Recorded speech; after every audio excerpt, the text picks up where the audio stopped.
Hi friends, நம்ம இன்றைக்கி ஒரு மினி விளாக் தான் வந்துட்டு பார்க்க போகிறோம். சண்டே இன்றைக்கி வந்துட்டு ஃபேமிலியாக எங்கள் அத்தை வீட்டு கிளம்பி போயிருந்தோம் காஞ்சிபுரம். போகிற வழியில் பார்த்திங்கன்னா இந்த ஆற்காடு பிரியாணி ஹோட்டல் வந்து இருந்துச்சு. அங்கே சரியான கூட்டம். இந்த கடை நாங்கள் எப்படி பார்த்து போனோம் பார்த்திங்கன்னா, ஒரு ஷார்ட் வீடியோவில் தான் வந்துட்டு பார்த்து போனோம். ரொம்ப ஃபேமஸாக இருக்கும் போல். பிகாஸ் அந்த தம் உடைக்கும் போது நிறைய பேர் வந்துட்டாங்க பார்சல் வாங்குறதுக்காக. அங்கே வந்துட்டு குட்டி ஸ்பேஸ் தான் வந்துட்டு உள்ள டைனிங்கில் உட்காந்து சாப்பிட்ற மாதிரி வந்துட்டு இருக்கும். செம்ம சூப்பராக இருந்துச்சு. நாங்கள் வந்துட்டு ஏதாவது ஒரு 1/2 பிளேட் பிரியாணி வாங்கி சாப்பிட்டுட்டு அப்படியே எங்கள் அத்தை வீட்டுக்கு வந்துட்டு போனோம். அந்த பிரியாணி ஒர்த்துங்க, செம்ம டேஸ்ட்டாக இருந்துச்சு.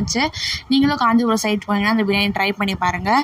அதுக்கப்புறம் எங்கள் அக்கா ப்ரெக்னெண்ட்டாக இருக்காங்க. ஸோ அவங்களோட பார்க்க தான் நாங்கள் வந்துட்டு போனோம். அம்மா வந்துட்டு பூலாம் கட்டி இது மாதிரி ஜடெல்லாம் வச்சு விட்டாங்க அவங்களுக்கு.